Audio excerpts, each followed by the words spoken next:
Welcome, everyone, and thank you for joining today's webinar about the new White House guidance on accounting for ecosystem services and benefit cost analysis. I'm really happy to see everyone who tuned in here live today, but we are going to be recording the session so that anyone who missed out can watch it later. And we'll be sending around a link to everyone who registered if you'd like to revisit any of this content. My name is Sarah Mason, and I'm a Senior Policy Associate at the Nicholas Institute for Energy, Environment, and Sustainability here at Duke University, and I'm going to be moderating today's session. I do want to note that after all the presentations are finished, we will have a Q&A, so if you have any questions for our presenters, please type them into the Q&A box that you can find by clicking the Q&A button on the bottom of your screen, and we can try to get to as many of those questions as possible. This webinar is being hosted by the National Ecosystem Services Partnership, or NESP. NESP is a coordinating platform for a network of public and private individuals and organizations working on implementation of ecosystem services concepts at the national level in the US. And if you want to learn more about NESP or to sign up for our newsletter, you can do so at the links that I just put into the chat. But before we get into today's content, I will just provide one quick NESP update that might be of interest to this group. We recently hosted an event in partnership with the Environmental Policy Innovation Center in Washington, D.C., discussing models for green banks and other similar financial institutions to finance nature-based solutions.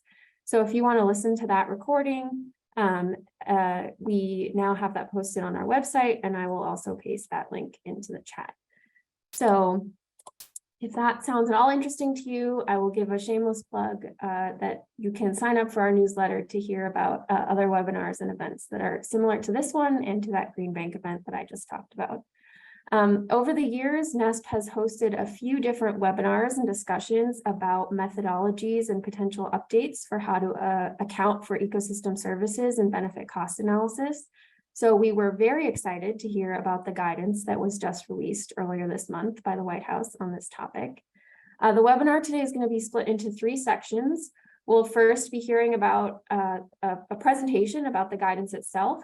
Then we'll hear remarks from two members of the NESP community sharing the significance of the guidance for their work. And then at the end, I'll open it up to questions and discussion. So with that, I can get us started. So to give an overview of the guidance, we will hear from Jason Schwartz, a senior advisor from the White House Office of Information and Regulatory Affairs, and Matthew Oreska, a senior policy analyst, also from the White House Office of Information and Regulatory Affairs. And I will let you two take it away. Thanks, Sarah. Thank it looks like we go ahead, Matt. Sorry, just a technical note. Not seeing the share screen button, so if you could share screen, we'll defer to you there. Okay. Back over to you, Jason.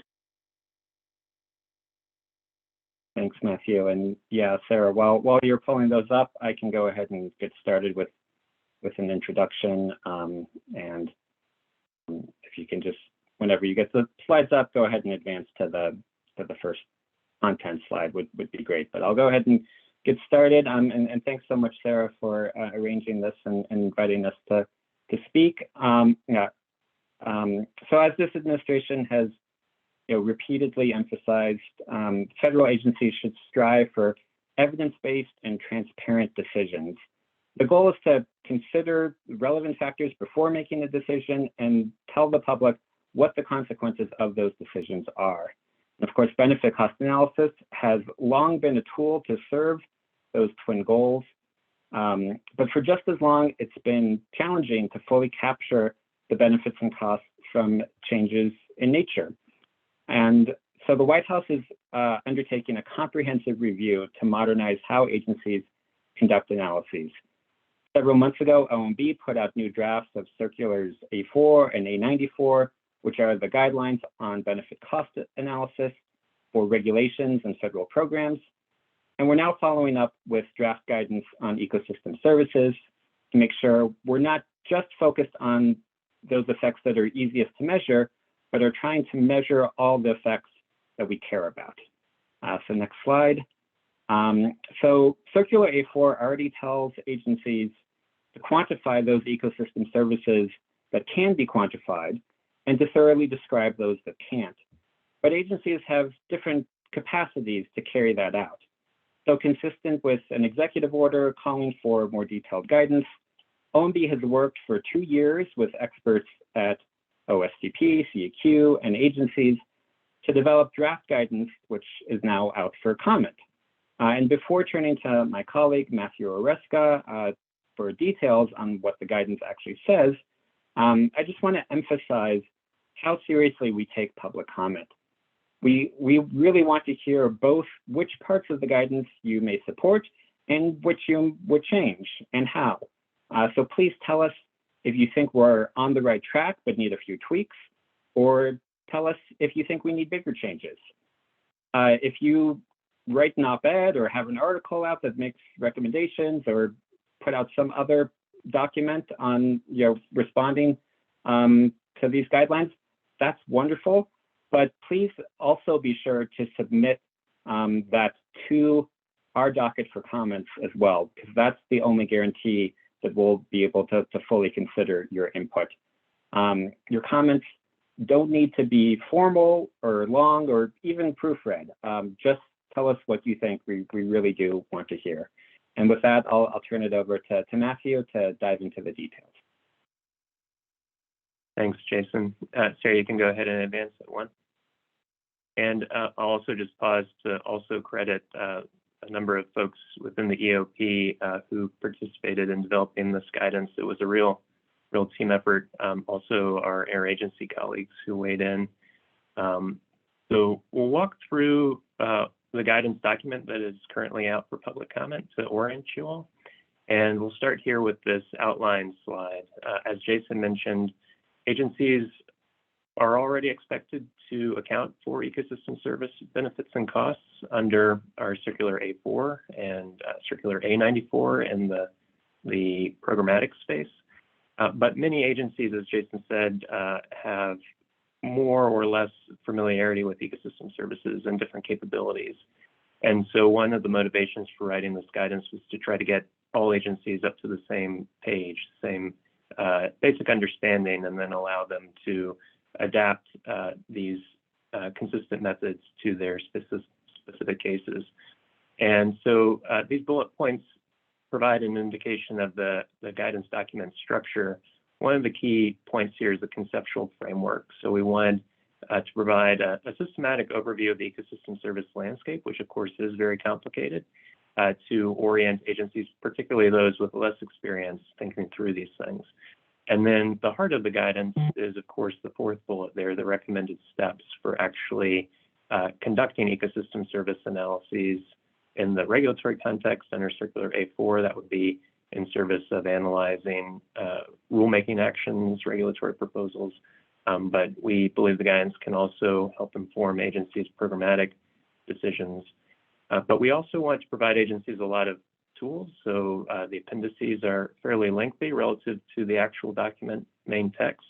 And in those appendices, we provide what we hope are useful resources for agencies as they start to think through things. So we'll go to the next slide, Sarah, and I'll talk about the definition. We do define ecosystem services fairly broadly for the purposes of this document. We wanted to scope the document wide enough such that we were sure that we would capture all ecosystem services, and also orient the definition such that it would be easily applied to benefit cost analysis, which of course is focused on changes in human welfare. So our definition, and again, just for purposes of this document, is ecosystem services are contributions to human welfare from the environment or ecosystems. So we wanted to scope in certain so-called environmental services in addition to those services that arise solely from ecosystems as properly defined. And we also wanted to acknowledge potential for both benefits and costs.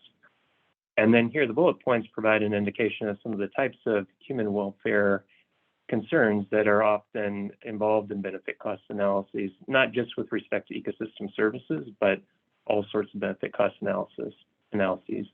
And but under each of those bullets, of course, there may be any number of ecosystem services changes that affect these particular aspects of human welfare. All right, we can go to the next slide. So the guidance includes this figure, which is a conceptual framework that illustrates, in a simplified version, some of the complexities in the ecosystem service space. And as we know, ecosystem services may arise from any number of dynamics in the social, built and natural system interaction there represented by that circle in the middle. So a regulatory change may precipitate a change in any one of these three categories. And then there are interaction dynamics that may change the ecosystem services that are of concern. And those will lead to changes in human welfare outputs. And so any number of examples could be cited here. We'll walk through a few in the coming slides, but you could think about a regulatory action that affects water quality. That's going to change the natural system. That may also change how people interact with a given water body. There may be, because of the change in water quality, changes in infrastructure built along the coastline to take advantage of access to that resource, depending on whether it's overly polluted or whether it's a relatively pristine resource that is conducive to swimming, boating, fishing, et cetera. And then people, of course, value those end uses, what they can do with that environment or ecosystem, if we're also thinking about the organisms interacting with the environment. Okay, we can go to the next slide. So the core of the document, as I mentioned, are a series of steps to help agencies think through ecosystem service specific questions as they're doing impact analyses, benefit cost analyses for all aspects of effects that may stem from an action. And it's important to note that these 5 steps here that are outlined in the document, they're not additional to the typical steps that agencies take when they do a benefit cost analysis. They are more a re-encapsulation of those steps. So agencies will be doing these sorts of things as a matter of course in benefit cost analyses. But here in the guidance, we've described how for each of these steps that they're doing, how it might relate specifically to ecosystem services. And so an important part of any analysis is scoping that analysis. That's step 1. Then in step 2, we direct agencies to think about the linkages between what they're doing and what changes they anticipate and specific ecosystem services. And then steps 3 through 5 are standard benefit cost analysis in the regulatory space. There is a goal to monetize whenever possible.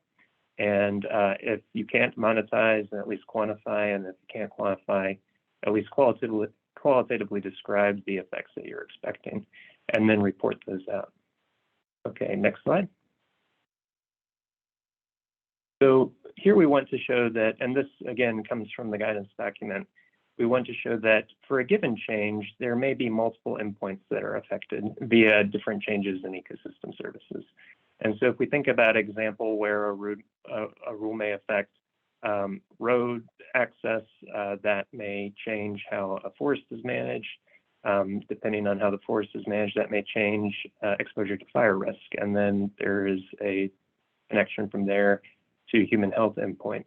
That same change or those same changes may also affect recreation access. And so that's another ecosystem service. And so there are different dynamics that may come into play here. And there could also be feedbacks between these things that have to be accounted for.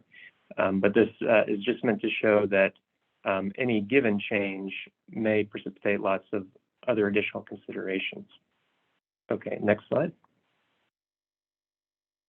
So the appendix, as I mentioned, includes a number of resources, and here's one of the tables from the appendix to help agencies try to identify all the potential causal pathways to ecosystem service welfare change outputs. And this particular example shows how different changes may relate to different effects, either positive or negative directionality, and that's what's noted there in the cells in that table, the pluses and minuses. Next slide. So as I mentioned, a goal of benefit cost analysis is to try to get everything to a standard unit, and that standard unit is typically dollars monetized values. And so we recognize that not everything can be easily valued, but monetization really is the goal, that we want agencies to be able to add everything up, all the incremental benefit and cost changes, and then from there get to net benefits. This is a standard benefit cost analysis as outlined in Circular A4. But how agencies do that may depend on valuation approaches. And so we can go to the next slide. So here again, Circular A4, our main guidance for doing benefit cost analysis in the reg space, talks a lot about different valuation approaches. We didn't want to reinvent the wheel here, but we did want to provide folks who may be thinking about this from the ecosystem service specific vantage point some indication of the types of things that they can do. And for a given ecosystem service or a given context, one or another valuation approach may be appropriate. So we have some tables in the document that provide examples. It's important to note that these tables aren't comprehensive or exhaustive. They're meant to be illustrative. So it could be, as you review the document that's out for public comment, you can think of things that are missing that maybe should be in there as examples, or things that you might suggest as changes. We certainly do appreciate your input, as Jason said. All right, we can go to the next slide. And then, as I mentioned on the steps slide, typical benefit cost analysis, agencies, when they're doing this for informing regulatory policy, sum up the net costs and benefits to generate a net benefits end result top line number. And they typically do that through reports, often tables that will show those top line results. And ecosystem services should be part of analyses now, certainly going forward. So agencies should be including ecosystem service specific results in the tables as they sum everything up to try to understand how a given action will impact society writ large. And then, of course, describe that narratively in their analysis such that anyone reading the analysis can easily understand it. Next slide. So this effort, as Jason mentioned at the outset, is just part of this administration's work across a number of different fronts to achieve a number of different objectives. As we mentioned earlier, agencies should already be doing this, and a number already do. Many agencies have long experience thinking about ecosystem services and incorporating them into benefit cost analyses. But the hope is that as all agencies get up to the same level and have at least some basic standard capabilities in this space, agencies will be able to better work together to advance benefit cost analysis more generally. And so that this effort plugs into a separate effort that the White House is running to think about advances in benefit cost analysis, the Frontiers of Benefit Cost Analysis Subcommittee. As many of you know, the White House also recently put out a strategy for natural capital accounting. That's the second bullet there. And then I believe it was last year, a roadmap for nature-based solutions. And of course, nature-based solutions could be very important in terms of providing certain ecosystem services in addition to other benefits. And so all these things relate. And I think that's our last slide here before. Yes, just a reminder that, as Jason said, we are very interested in any and all public comments. And so really any feedback that you want to provide would be helpful to us. And we thank you in advance for your review. Great. Thank you so much, Jason and Matt. That was a really great introduction and overview to the new guidance and how it links to other initiatives in the administration. So we appreciate you taking the time to talk with us about that. I now want to turn it over to Kate Quigley, who's an economist from the NOAA Office for Coastal Management, who's going to talk about the significance of the new guidance for her work over at NOAA. Thank you. Good afternoon. Thanks for having me. Much of my 5 minutes that I'll be talking here will be spent explaining what NOAA's Office for Coastal Management does so that you get an understanding of how the guidance will be useful to us. So please bear with me for just a couple minutes as I explain our somewhat unique situation. Perhaps this is similar to the situation many of you find yourself in. I lead a small team of economists that provide data, tools, and research focused on valuation of the marine economy and valuation of coastal areas, including ecosystems. We also provide trainings on benefit cost analysis and ecosystem service valuation for non-economists. Our audiences typically consist of what we call coastal partners, which include community leaders, floodplain managers, city planners, and other coastal decision makers. Coastal partners are often from small towns and are interested in applying for funding from FEMA, DOT, and other federal agencies for infrastructure projects such as marsh restoration or raising roads and natural infrastructure projects to reduce storm damage and flooding from sea level rise. So several funding application processes offered by the federal government require a benefit cost analysis along with other application requirements. And many of our coastal partners do not have the economic expertise or capacity required to do a benefit cost analysis and cannot afford to pay for a consultant. And this is where our trainings come in. Now, while the benefit cost analyses required for these infrastructure projects are not regulatory and do not require the multiple comparison of multiple alternatives, these analyses have many of the same features as a regulatory benefit cost analysis. So as a result, we try to be consistent as possible with regulatory BCA requirements, and we look to regulatory guidance, like we're talking about today, to inform our training content and materials when it is available and to get the knowledge to people on the ground. And our trainings use natural infrastructure examples and exercises and always include ecosystem service valuation methods. We also discuss a lot of equity challenges and what to do when things cannot or should not be monetized. So the goals for our trainings are to make coastal managers better consumers of economic information and convey a core understanding of ecosystem service valuation methods so that they can conduct their own BCAs. We also try to help them understand and use BCA tools like FEMA's toolkit that has an embedded ecosystem service valuation suite as well as alternatives. And we also strive to enable them to write a statement of work to hire a consultant to do a benefit cost analysis for them and then understand the output that they receive. We also provide technical assistance. So we've been doing these trainings and tech assist for several years. And during that time, since there was no all of government guidance for ecosystem service valuation, we consulted with various agencies, academics, consultants, and other economists within NOAA to determine what specific methods to showcase for travel costs, damages avoided, hedonic valuation, and benefit transfer approaches when considering ecosystem services. And we have some guidance on ecosystem service valuation within NOAA that was devised in 2016, but you'll recall that our training participants, as I said, are not typically NOAA staff or applying for NOAA funding. So this new OMB ecosystem service valuation guidance addresses a real need for broader guidance within the federal government.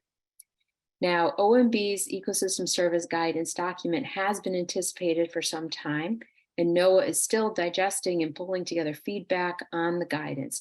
However, the good news for us is that most of what we see in the draft document is consistent with what we have presented in our trainings and with the approaches that we use in our own research and in our own benefit cost analyses. Still, it's helpful to have it outlined and available as an important reference. I believe that our coastal partners will be particularly interested in the clear framing of how to link ecosystems to services they provide and the link to potential methods or the broad category of methods that might be considered. So we at the Office for Coastal Management are particularly pleased to see discussion of benefits and costs that are difficult to quantify. Perhaps our greatest challenge thus far has been in learning how to deal with non-monetizable ecosystem services like most, if not all, cultural values and speaking to its legitimacy.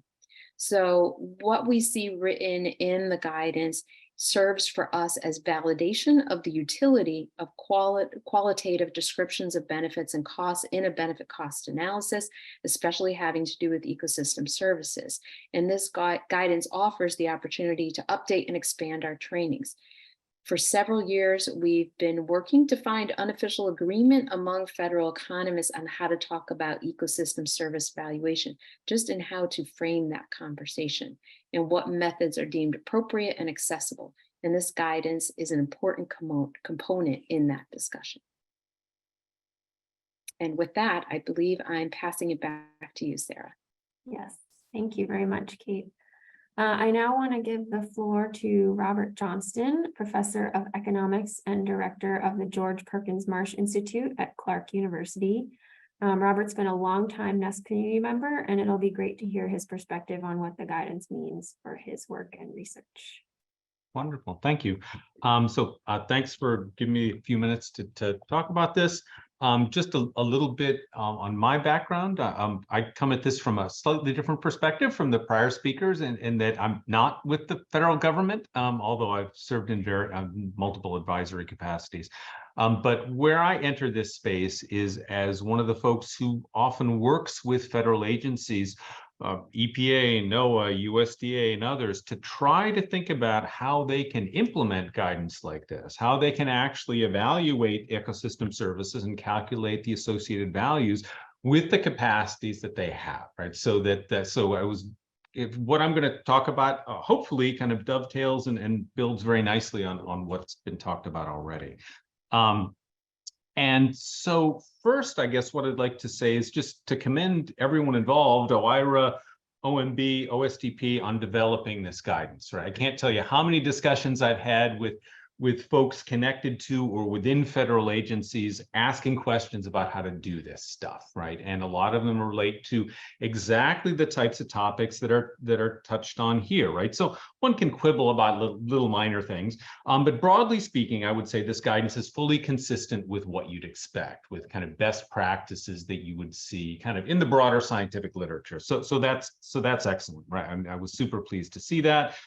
So, for example, touches on some of the key topics that you would expect to see. For example, thinking about how causal chains are developed, tracing the consequences of a human action, say a regulatory action, through human and natural systems, ultimately to identify that change in a final ecosystem service that affects human welfare, and then thinking about how you value it.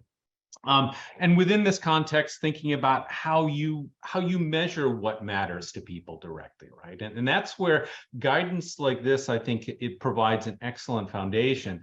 But of course, it's high-level guidance, right? There's a whole lot more that goes into thinking about, okay, when you're talking about water quality, if you're talking about other sorts of services, what is the precise measurement of that change that is most relevant for the analysis you want to do? And these are the kind of questions that we want to think about when we think about implementing these guidance. This guidance also focuses many times and heavily, I think appropriately, on the fact that we're looking at changes in ecosystem services. Ecosystem services valuation doesn't mean we're seeking to calculate values of entire planetary ecosystems or something like that. And I think that's really excellent to see. So recognizing that these are high-level guidelines, as they have to be, right? So they accompany things like the circular A4, and I think they hit all the right bases. What I'd like to spend the last few minutes talking about is how agencies will then actually implement these, right? And so in that sense, kind of what I'm thinking about, I think connects nicely to what Kate was just saying, in that given the capacity that federal agencies have, how do you actually take these guidelines and implement them? And then the first thing to emphasize is, of course, that ecosystem services are complicated, right? I mean, ecosystems provide benefits in spatially complex, place-based ways, right? It's very rare that one size fits all in terms of benefits. Depends on who the benefits are being provided to, surrounding context, all sorts of things. And so what this means is that it's going to be very rare that you can credibly estimate values using, say, a fixed universal unit value per acre. And the guidance really emphasizes that correctly, right? So we have to think about how we can account for the variation in ecosystem services. Even the same ecosystem service can have very different values in different contexts, and how we can estimate that information credibly with the capacity that we have within a certain RIA, regulatory impact analysis. And so moving to page 29 correctly notes that it's not always possible to implement new primary valuation studies where you go out and you collect primary data for the ecosystem service you want to value in the context in which you want to value it.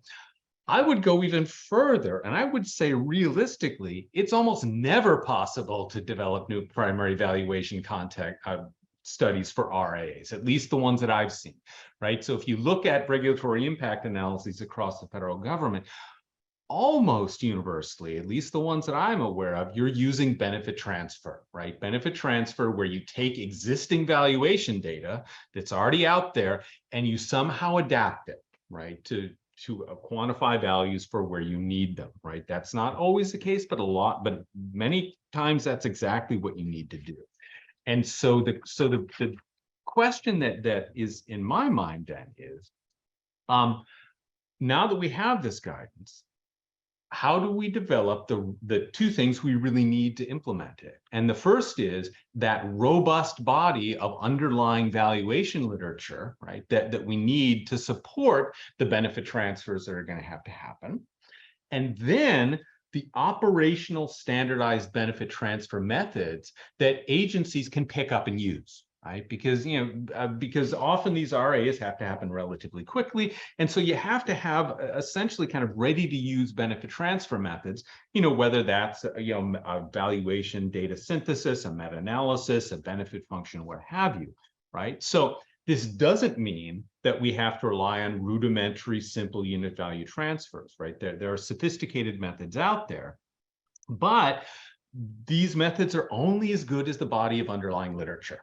And so what I hope is that this guidance can start to create a demand for ecosystem service values, and that can begin or continue actually a dialogue between agencies and the folks who actually produce this information, right? Because again, a benefit transfer or an RIA is only as good as the underlying valuation literature, the underlying information. In some cases, we have a pretty good body of literature to build on, say water quality values.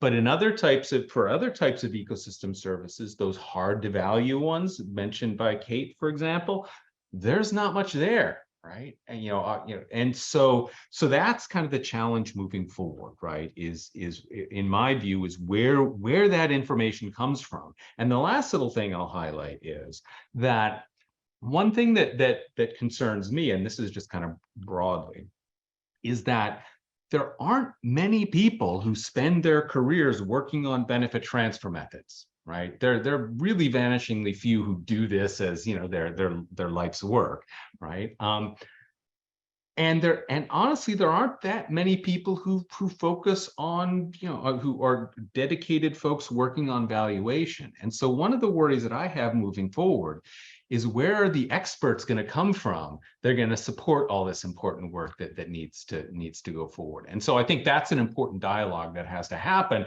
between scientists, economists, federal agencies, is where the information is going to come from. So I guess that's all I have to say. I mean, I think this is super important guidance. I'm super happy to see it. And now I'm thinking about, okay, how, rubber hits the road. Where are these values going to come from? How are we going to provide them? And how are we going to make sure that we're actually providing credible information as opposed to just kind of, information, unit value transfers that might lack the rigor and credibility that we might want. So hopefully that was useful. Great. Thank you very much, Robert. And yes, very useful. Always great to hear about how people are outside of the creation of these things are thinking about them. So I will now open it up to questions and discussion. So we already have some questions coming in the Q&A box, but just a reminder, if you have any questions, please do submit them. I'm going to start out and we can have, let's see, all our speakers, come back on video. There we go.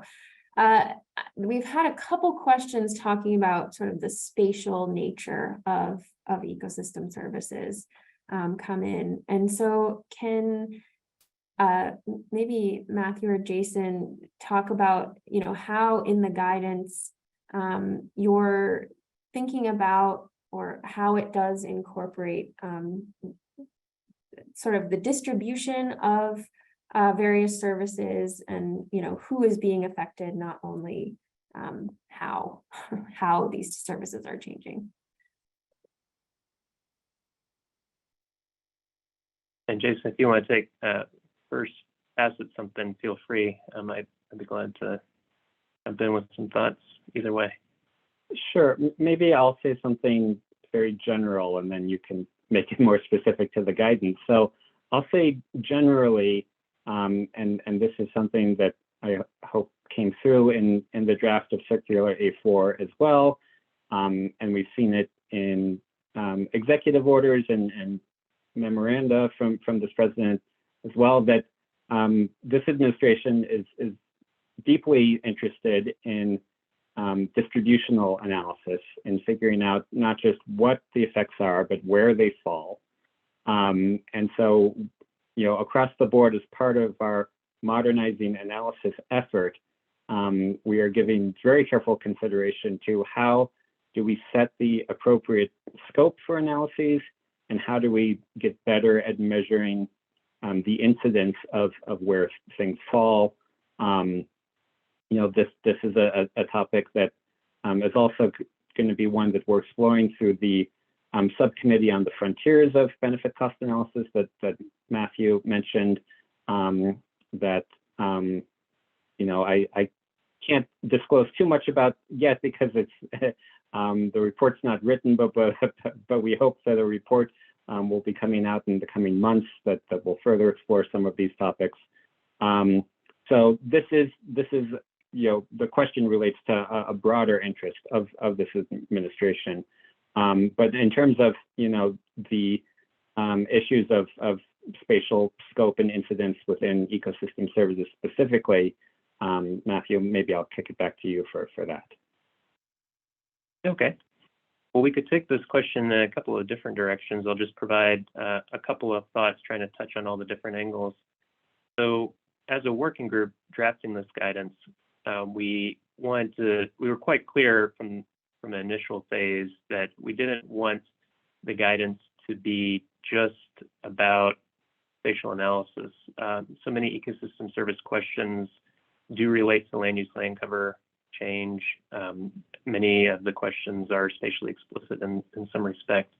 But we also thought of examples in the regulatory space where an agency may be doing a rulemaking that is not spatially explicit, even if it affects things on the ground. It's kind of more general and high level, and yet the agency should still be thinking about what kind of ecosystem changes may result, and therefore ecosystem service changes. And then there are also other cases where the relationship to land use land cover change is even more indirect, and yet there's still conceivable ecosystem service impacts that the agency should be thinking through. We did include Appendix 4, that discusses very briefly some of the mapping resources that are available, and this is sort of a nod to the now several decades of work in the ecosystem service space on map-based tools for analysis. And that was mostly because certain agencies are very, very experienced with these types of tools, other agencies less so, and this kind of goes to a more fundamental question in the federal government, not just on agency by agency basis, but even a program by program basis within agencies. Some are more or less able to do even basic geospatial analyses. So we wanted to try to familiarize folks with the spatial dimension of ecosystem service analysis and get them up that learning curve where relevant, but we also wanted the guidance to be clear that ecosystem services, you may not need or you may not be able to approach them through that kind of spatial analysis lens. You should be thinking as broadly as necessary. So the guidance tries to cover all those bases, but I guess just one more time, an invitation for folks to weigh in through public comments. We would be very interested in your feedback, particularly practitioners who are thinking about what would be useful for folks at different stages on that learning curve. Yeah, thanks. So you talked at the opening of your presentation, Matthew and Jason, about sort of coordination across various federal partners and other agencies. But I have a couple questions here related to how that was all incorporated into the guidance. So, are things like the 9 pre-calculated per acre ecosystem service benefits from FEMA incorporated at all? That's a very specific one. But then I have a question more about sort of agency culture and sort of how the proposed guidance is being received at the different agencies and how you anticipate implementation might be different across different agencies. Jason, do you want me to take first pass of that? So first on the FEMA question, we did survey a number of agents. Well, actually, we tried to survey all agencies' ecosystem service resources. A number of them already have really good guidance. And we didn't want this guidance to conflict with agency internal guidance. As we indicated earlier, we saw sort of a broader need for this guidance because there wasn't anything that was federal government wide. We view this guidance as sort of a meta guidance that sort of sits above agency specific guidances, which should be consistent with this and provide more detail specific to those agency cases. So we do reference a few of those agency specific guidances in this guidance. You'll see in footnotes. It may be helpful to reference FEMA specifically. I don't think that one is actually specifically mentioned, but if folks think that might be helpful, we can certainly consider that as we look to finalize this. On the interagency process prior to the release of this draft for public comment, we worked closely with ecosystem service subject matter experts in, I guess I should say, all agencies or as many agencies as possible over this 2-year period. We had different stages of drafting this guidance, and so there were a couple of different ecosystem service interagency discussions and opportunities for government internal deliberation and feedback before we went out with this draft. But we will be, as I mentioned, finalizing this later based on input from public comments, peer reviewers, and also we'll have additional opportunities for our agency colleagues to work on this one. Jason, anything I missed there? I mean, not to put Kate on the spot, but I'd be interested to hear if Kate has, feedback on how this is being received by agencies, and if we need to do more engagement than we already planned, even before finalization. There's always a trade-off with a draft between wanting to get it out for public comment as quickly as possible because we so value public comment, but wanting to make sure that we take our time to incorporate all the interagency comment as well. So we hope we struck that right balance, but yeah, Kate, if you have any feedback, I would love to hear. Yeah, sure. I can comment on that. Yes, we were engaged prior to the draft going out, and I think that the agencies that folks that I spoke with from various agencies really appreciated that quite a bit and felt like their comments were taken into account and incorporated. So I think that went very well. People were thrilled to be contacted by you guys. So that went really well. And then exploring in frontiers of benefit cost analysis in other efforts, that has been very useful. People love the fact that they were reached out to and they felt heard. So I think that was quite successful. I'll just add one final thought here, which is to say that some of that feedback we heard from agencies that are very experienced with ecosystem service analyses, that they wanted even more detail. And then other agencies with less familiarity, they, from what we heard, thought it was great. But trying to find that balance given different levels of familiarity was a little bit tricky. But as we mentioned, we are planning to incorporate changes in the final version as appropriate. And so any and all feedback along those lines, again, would be very helpful. What I'm hearing here is that almost every answer would be helpful for people to submit comments. So if anyone else has thoughts, please submit comments. And we'll send around a link for how to do that in the follow-up email to this webinar. I have a question here. I think that it's targeted at Robert, but it's asking about if you've heard other academics discussing this new guidance or any ideas for sort of follow-up research avenues associated with it. I don't know if this is making its rounds in sort of academic spaces yet. Yeah, for sure. I mean, I think for the folks who work in this space, yes, they're very aware of it. In fact, just after I spoke, I got an email from an academic who works on this space talking about exactly this. So I think it is. So I think it is on everyone's radar. And sorry, what was the second part of your question? I think the way I'm interpreting this is, are there sort of ideas for research related to this, testing out or sort of applying this? So to a certain extent, I mean, I think as I think I mentioned before, the guidance really isn't a surprise, right? In that it's fully consistent with what a lot of us have been working on for years with various agency folks. And so that's one of the reasons why it's super exciting to see it out there. Again, it is at a high level, but there's nothing in the guidance that I think is going to take any academic or scientist who works on this in this space is going to surprise anybody. I mean, basically, I think people are going to look at it and say, yep, seems like good guidance.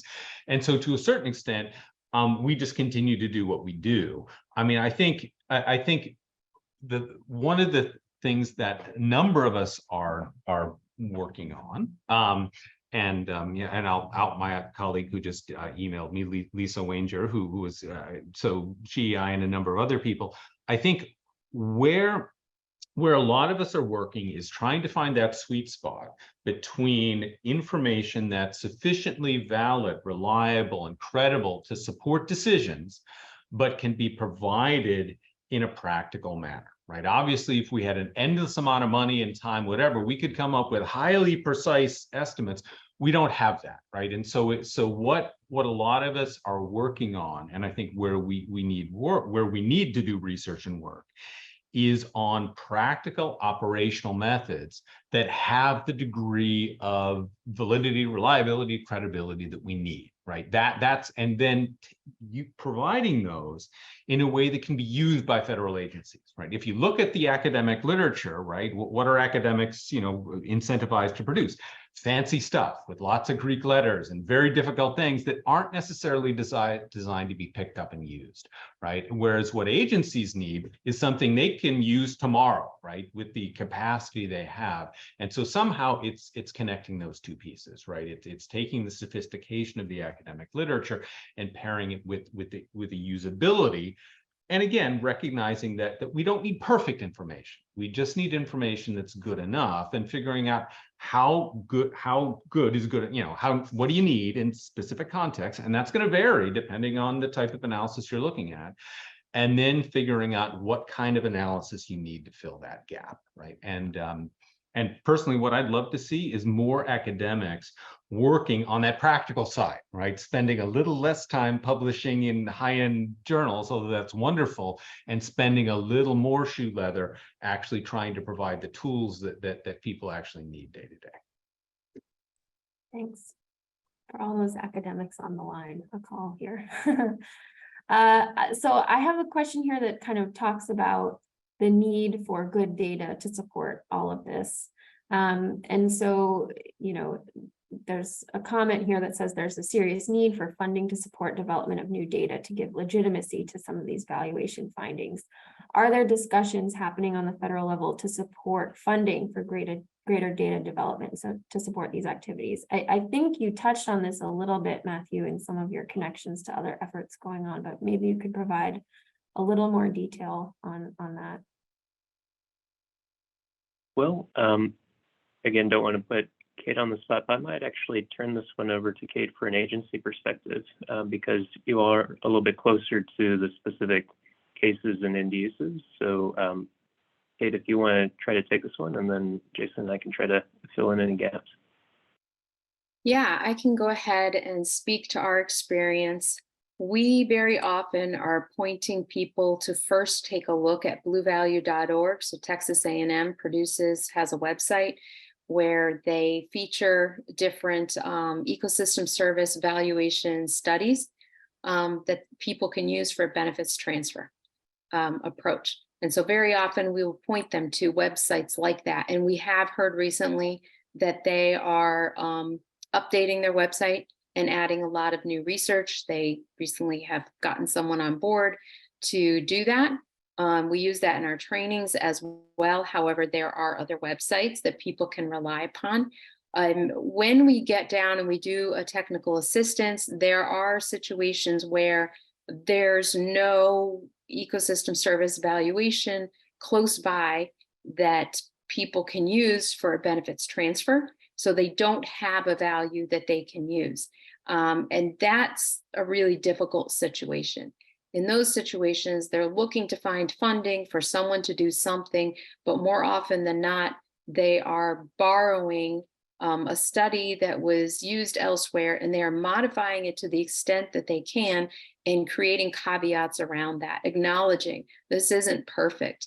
If they have 2 or 3 studies where there's a huge difference in the values that were found, then it's very, very often economists present a range. This is a typical thing, and this is not always what people want. They usually want one number for a value of a particular ecosystem service. They're not going to get that. What they're going to get is a range. There's going to be a low and a high. There's going to be different studies. This is the best thing we can come up with. It's not that we wanted things to be this way, where you don't have one number. This is the best that we can come up with, is the benefits transfer approach. And benefits transfer, we endorse, if you're doing it carefully, we endorse it, even though it's imperfect, because otherwise you've got people saying, well, we don't know what this ecosystem service is worth, and not incorporating it into their benefit cost analysis, and therefore not getting funding from FEMA, from DOT, from EPA. If it's not incorporated in some way, they're not receiving funding, and those projects are not getting done, those very important projects. So although benefits transfer is imperfect, they are dealing with a range. Sometimes information is hard to find and they have to use something non-optimal. They are able to do something and to get funding at least. And so that's why economists in general, it seems, have accepted this is an imperfect approach, but we've got to make it available and we've got to be using it. Otherwise, ecosystem services are not being incorporated. So yeah, we're waiting for that on the ground primary research to be done in our particular area of interest so that we have some numbers to say are more reliable. I don't know that that answers the questions exactly that you asked, but I'm trying to get at that.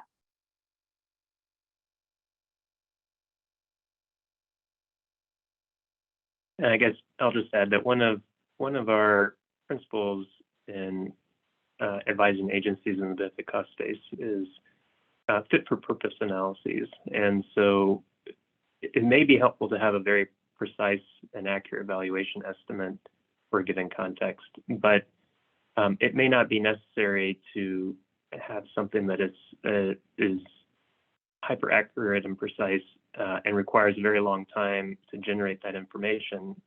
Obviously, the agency regulatory space moves pretty quickly, and the agency may not be able to fill that data gap starting from a standstill, as Robert noted earlier. So even with respect to benefit transfer, the agencies need to think deeply about if they do have a value that might be appropriate to transfer, whether it's appropriate to use in a different context.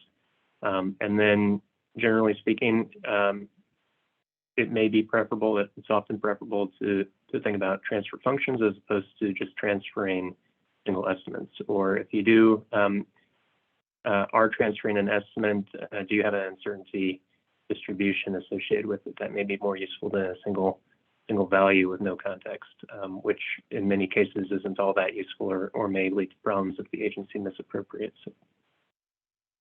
Another thing that I will add is that what we tell our partners and our audience is that the purpose of the numbers is to tell a story. That's the whole purpose. So it's not about perhaps getting the precise number that is a value for your ecosystem service. It's getting something to enable you to tell a story and to talk further about it. And so it's okay sometimes that you don't have a number that you feel really confident in, if you can admit that and talk about that and say we don't have a perfect number, but here's what we're really trying to convey in a narrative form. And it seems more and more that most of the ecosystem service values that we're talking about are cultural values, and we're not going to get number. And in many cases, it's not appropriate for us to get numbers. So the whole purpose of this is to tell a story. The whole purpose of a benefit cost analysis is to tell a story. Maybe ending there is on the fact that no number is perfect is an okay place to stop here. We're running against the end of our time. I want to just take a moment and thank all of our presenters and commenters today for taking time out of their day to speak to all of us and share their thoughts and sort of the overview of this guidance. So thank you very much. Thank you to all of you for tuning in. I'll be sending out some follow-up materials with the recording of this and links to some of the things that were mentioned, and a link to be able to comment if you'd like to do that. So I'll sign off and thank you again all for joining in today.